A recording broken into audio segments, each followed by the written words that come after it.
Students, good morning. विगत class में हम लोग पार्ट 7 पढ़े थे। उसमें मेरी माँ शीर्षक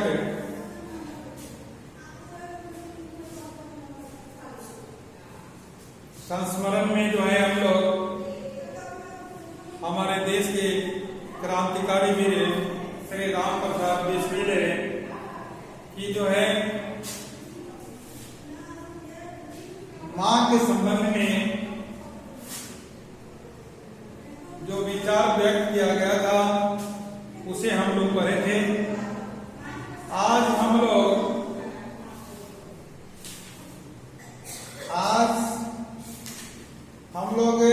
पाठ 8 दोहावली के बारे में पढ़ेंगे।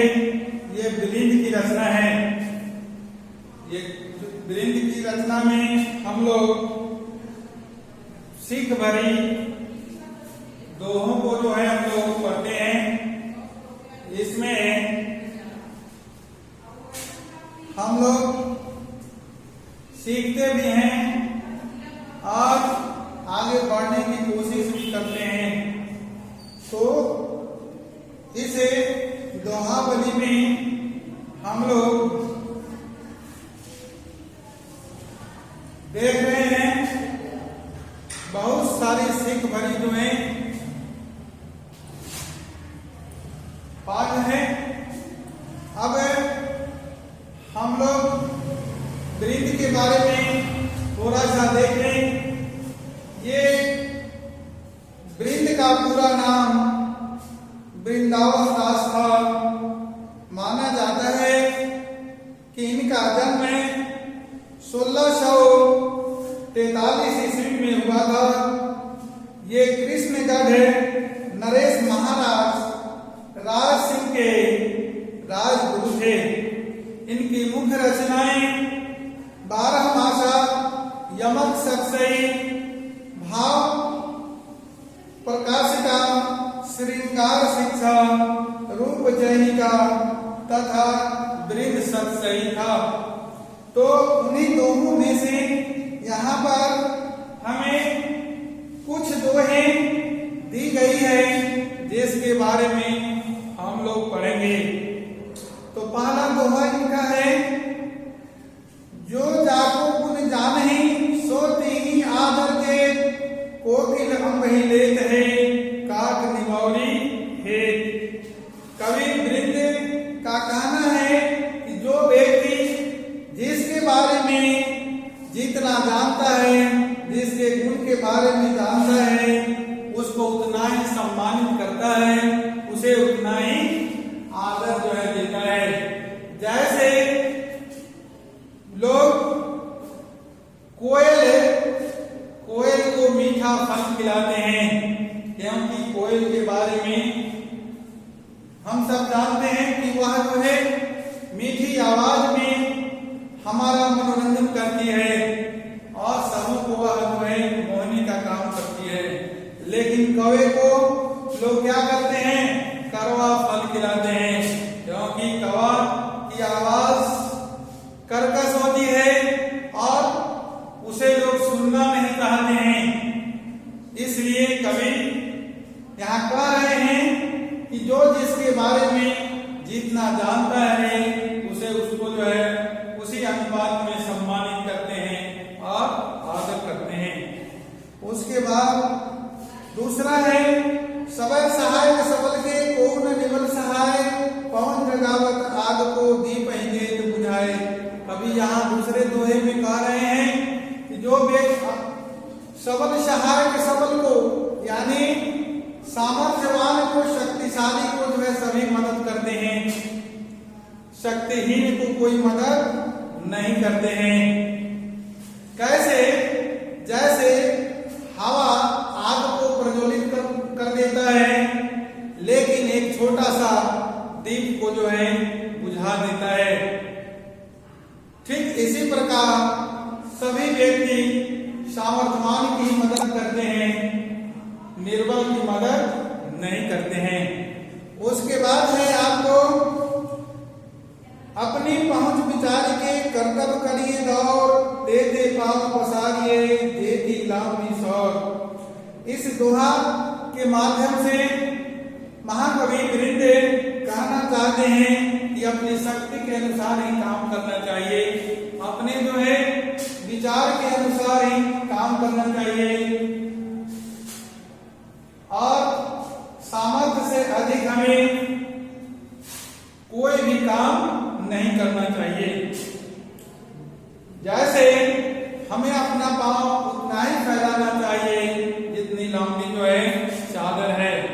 हमें बड़ी बड़ी जो है भीख नहीं हाँकनी चाहिए, केवल अपनी शक्ति के अनुसार ही काम करना चाहिए। कैसे? जैसे जितनी लंबी हमारी चादर है उतना ही हमें पांव फैलाना चाहिए। नहीं तो अगर चादर से हम अधिक पांव फैलाते हैं तो या तो पांव जो है चादर से वंचित हो जाएगा और नहीं तो चादर जो है फट जाएगी। तो इस तरह से हमें जो है अपनी सामर्थ्य के अनुसार ही कोई भी काम करना चाहिए, बात नहीं बनानी चाहिए और अपने काम को ससमय जो है करते रहना चाहिए। उसके बाद का दोहा है अपनी पहुंच विचार के कर्तव्य करिए दौड़, देते पांव पसारिए देती लांबी सौर। उसके बाद है करत करत अभ्यास दे जन्मति होत सुजान, रसरी आवत जात दे सिर पर परत निशान। ये जो है यह दोहा सिख भरी दोहा है। ये हम लोगों को जो है प्रेरित करती है कि हमें जो है कोई बार बार जो है काम करने से जो है क्या होती है, उसकी सिद्धि होती है। उसका अभ्यास करने से हमें जो है क्या है कि उसकी जो है लक्ष्य प्राप्ति में जो है आसानी होती है। कैसे? जैसे कोमल रस्सी को जो है पत्थर पर बार बार आने से वहां निशान पड़ जाता है। इसलिए हमें अपने काम को जो है बार बार जो है करना चाहिए। अब देखिए इसमें क्या होता है, करत करत अभ्यास के जरमती हो तो सुजान। बार बार मूर्ख व्यक्ति भी अगर जो है एक ही पाठ को बार बार अभ्यास करता है तो वह भी सुजान बन जाता है, वह भी विद्वान बन जाता है। कैसे? कोमल रस्सी के को जो है पत्थर पर आने से बार बार निशान बन जाता है, चिन्ह बन जाता है। ठीक उसी प्रकार उसके बाद है सरस्वती की भंडार की बड़ी अपूरब बात, ज्यों खर्चे त्यों त्यों बढ़े बिन खर्चे घट जात। यहाँ इस दोहा में सरस्वती माँ की जो है स्तुति की गई है और उनकी महिमा का बखान किया गया है। कहा गया है कि उनके द्वारा दिया गया ज्ञान अगर हम बांटते हैं तो क्या होता है, वह बढ़ता जाता है, वह जो है घटता नहीं है। हम जो है एक आदमी को शिक्षित करते हैं फिर वह दूसरे को शिक्षित करता है, उसके बाद इसी तरह से क्रम अगर चलता जाए तो क्या होता है, यह बढ़ता ही जाता है, हमारा अभ्यास भी हो जाता है और हम आगे बढ़ भी जाते हैं। उसके बाद जो है इसमें सरस्वती माँ की यह विशेषता है कि उनकी ज्ञान को हम जितना ही बांटते हैं वह उतना ही जो है क्या होता है, बढ़ता है, घटता नहीं है। अगर रुपए को हम लोग क्या करते हैं, धन को अगर बांटते हैं तो वह जो है समाप्त हो जाता है, लेकिन ज्ञान रूपी अगर कठिन शब्द है उसका अर्थ हम लोग देखेंगे। इन कठिन शब्दों को आप अच्छी तरह से याद करेंगे। पहला है कोकिल, कोकिल शब्द का अर्थ है कोयल। दूसरा है विबल शब्द का अर्थ है कमजोर। तीसरा है सबल शब्द का अर्थ है बलशाली। दीपह शब्द का अर्थ है दीपक और जलमती शब्द का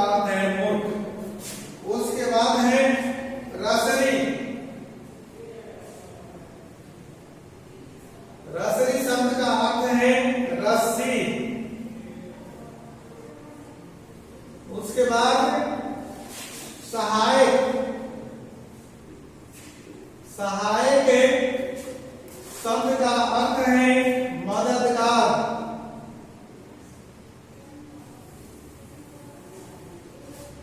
काग शब्द का अर्थ है कौवा।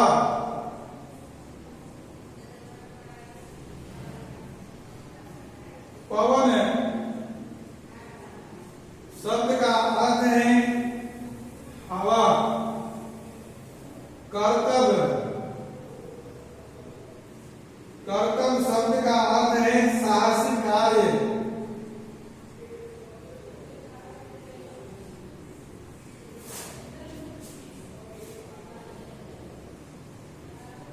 उसके बाद सुजान, सुजान शब्द का अर्थ है चतुर या विद्वान।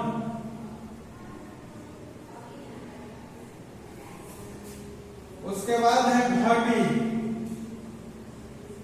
घाटी शब्द का अर्थ है घटना या कम होना।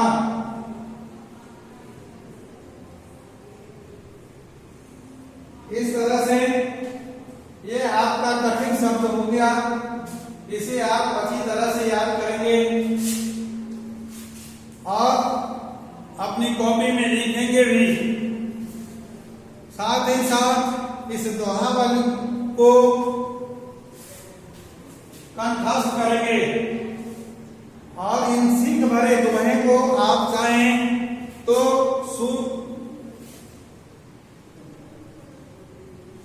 सुलेख के रूप में लेकर अपने कमरे में इसे लटका सकते हैं और इसे बार बार अभ्यास भी कर सकते हैं।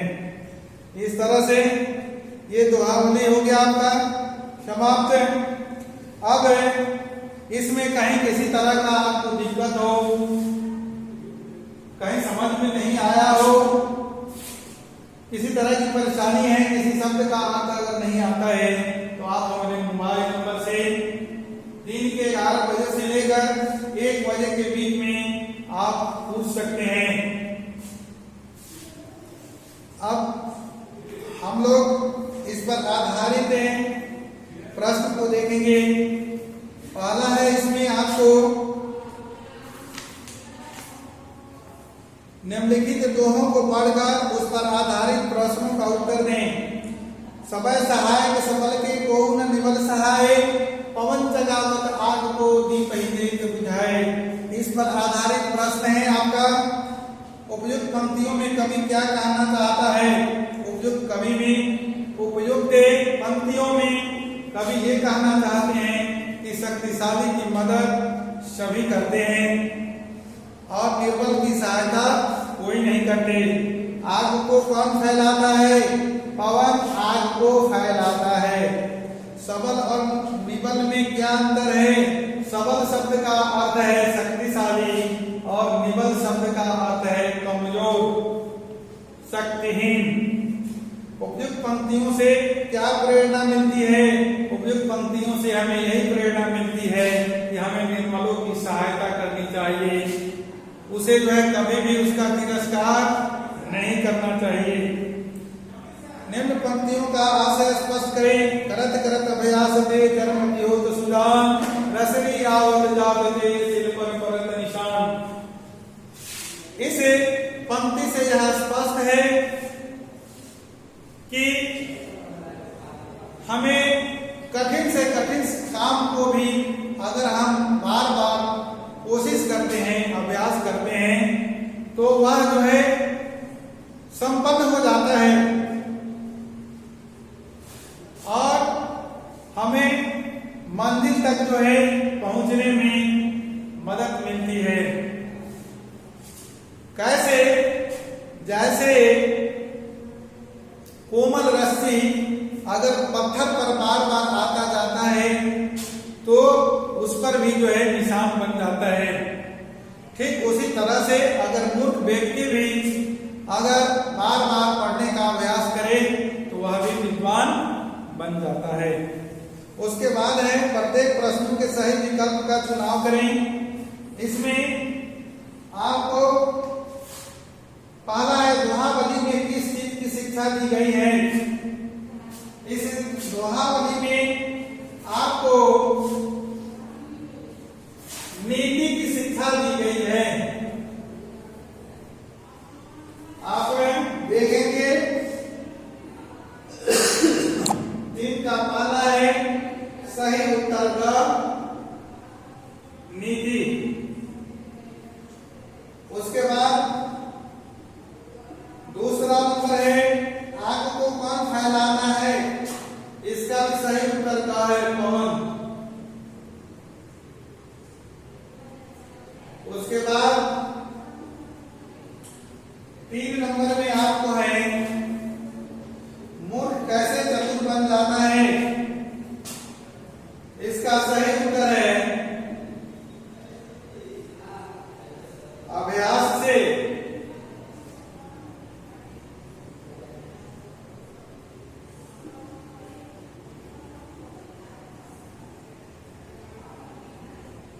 चार नंबर में है आपको सरस्वती का भंडार किसको कहा जाता है, ज्ञान को। इसका सही उत्तर क्या होगा। अब है लघुतरीय प्रश्न है, इसे हम लोग देखें।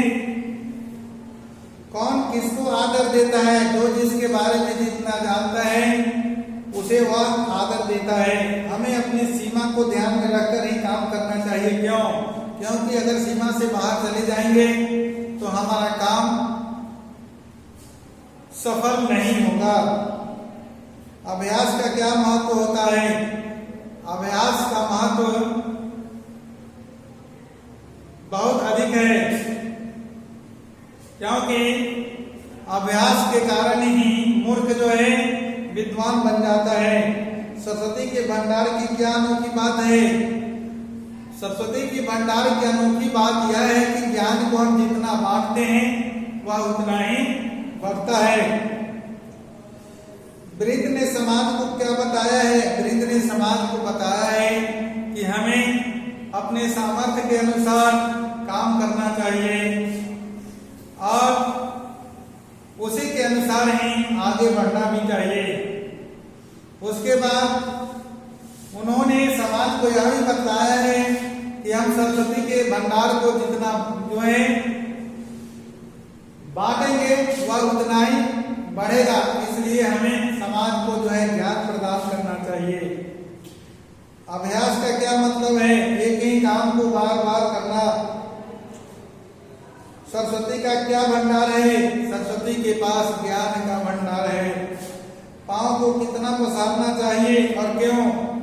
जितनी लंबी चादर हो उतना ही पांव फैलाना चाहिए, नहीं तो चादर फट सकता है या हमारा पांव जो है चादर से वंचित रह जाएगा। अब इसमें देखिए पांव को कितना पसारना चाहिए, जितनी लंबी हमारी जो है चादर हो उतना ही फैलाना चाहिए। किस चीज को खर्च करने से वह बढ़ सकती है?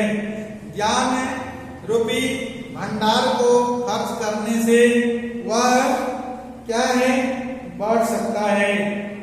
उसके बाद है विलोम शब्द। अब इसमें विलोम शब्द है सबल का निर्बल, निबल का सबल, आना का जाना, लंबी का छोटी, घटना का बढ़ना। उसके बाद सही मिलान करना है। इसमें